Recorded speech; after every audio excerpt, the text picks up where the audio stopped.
Hi guys, this is Amit and you're watching my channel Cool Amit।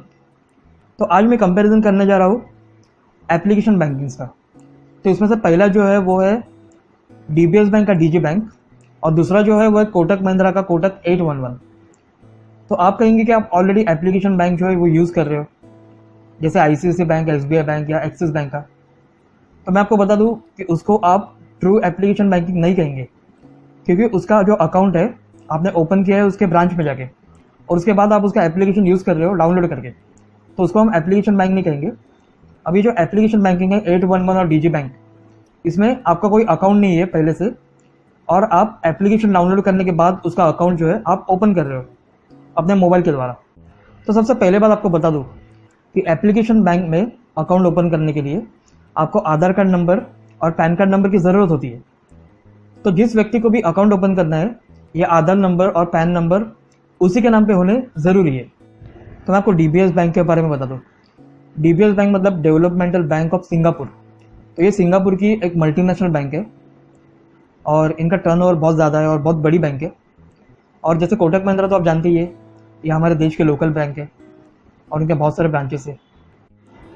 इन दोनों में सबसे पहला फ़र्क आपको बता दूँ कि डीबीएस बैंक में जैसे आप एप्लीकेशन डाउनलोड करते हैं, अपने डिटेल्स उसमें भर देते हो, आपको अपना अकाउंट नंबर और डेबिट कार्ड नंबर तुरंत मिल जाता है, लेकिन आपका अकाउंट उस समय एक्टिवेट नहीं होता। तो अकाउंट एक्टिवेट होने के लिए उनका एक आदमी अपॉइंटमेंट लेके आपके दिए हुए एड्रेस पे आता है और फिर आपके थंब को स्कैन करके बायोमेट्रिक सिस्टम के द्वारा वेरीफाई करने के बाद ही आपका अकाउंट जो है एक्टिवेट हो जाता है, जैसे आपने जियो सिम एक्टिवेशन के लिए किया था। लेकिन कोटक 811 में जैसे आप एप्लीकेशन डाउनलोड करते हो और अपने डिटेल्स उसमें भर के सबमिट करते हो, आपका अकाउंट तुरंत एक्टिवेट हो जाता है।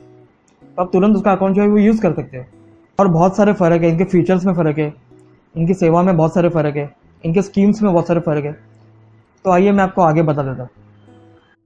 अब डीजी बैंक और 811 दोनों भी ज़ीरो बैलेंस अकाउंट है, लेकिन डीजी बैंक में सेविंग की कोई लिमिटेशन नहीं है। आप जितना चाहिए उतना बैलेंस इसमें सेव कर सकते हो। लेकिन 811 में जो है इन्होंने क्लियरली मेंशन किया है कि मैक्सिमम अमाउंट आप रख सकते हो वो है 1 लाख रुपए। और अगर आपको 1 लाख के ऊपर बैलेंस मेंटेन करना है तो आपके इनके आदमी से अपॉइंटमेंट लेनी होगी और बायोमेट्रिक वेरिफिकेशन करना होगा, जो आपने डीजी बैंक के लिए पहले ही कर दिया था।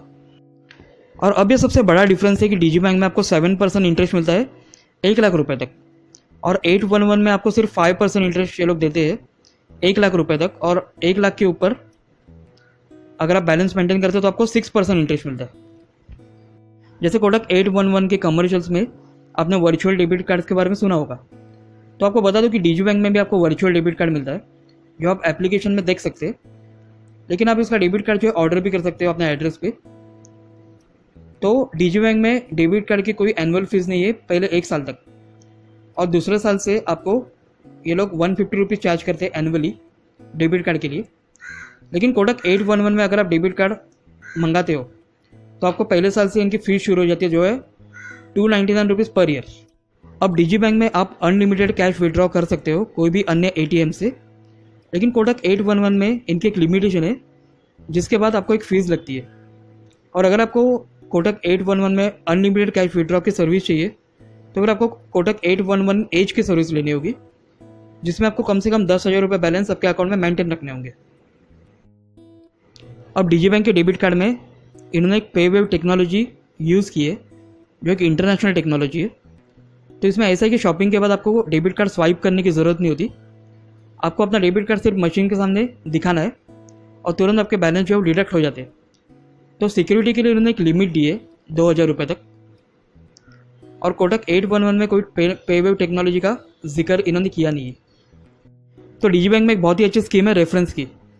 अगर आप किसी को डीजी बैंक का अकाउंट रेफ़र करते हो तो आपको 250 रुपीज़ मिलते हैं, और जिनको आप रेफ़र करते हो उनको भी 250 रुपीज़ मिलते हैं। और कोटक 811 में ऐसी कोई स्कीम नहीं है। अब डीजी बैंक के एप्लीकेशन और वेब पेज पे एक ऑप्शन दिया है डील्स और ऑफर्स का। तो इसमें आपको बहुत सारे डील्स और ऑफर मिलते हैं। जैसे आपको एक एग्जांपल दूँ कि मैंने बुक माई शो में 2 मूवी के टिकट्स बुक किए थे, तो मुझे तुरंत डीजी बैंक की तरफ से 30% कैशबैक मिला था। और कोटक 811 में ऐसे कोई डील्स और ऑफर्स इन्होंने मेंशन नहीं किए। और अब बात ऐसी है कि डीजी बैंक के बहुत ही लिमिटेड ब्रांचेस है। जैसे मुंबई की बात करें तो इनकी ब्रांच सिर्फ फोर्ट में है और कहीं भी नहीं है। और कोटक महिंद्रा की तो जैसे आपको पता है कि इनकी बहुत सारी ब्रांचेस है, हर जगह इनकी ब्रांचेस है, लेकिन आपको ब्रांच में जाने की ज़रूरत पड़े तो इस एप्लीकेशन बैंक का कोई पर्पज़ नहीं बनता। तो जैसे आपने देखा कि ऐप बैंकिंग एक नया ट्रेंड है, आपको कहीं जाने की ज़रूरत नहीं पड़ती, आप घर पे बैठे बैठे इनके एप्लीकेशन डाउनलोड करके अकाउंट ओपन कर सकते हैं।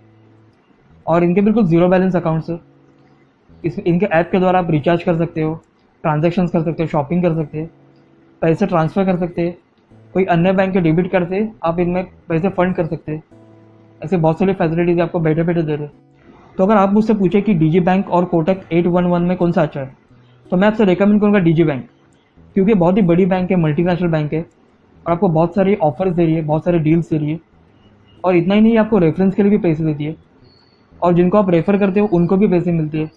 प्लस एटीएम से आप अनलिमिटेड कैश विड्रॉ कर सकते हो। तो अगर आपको ये वीडियो पसंद आए तो लाइक कीजिए, शेयर कीजिए and do subscribe to my channel cool Amit. Bye, take care.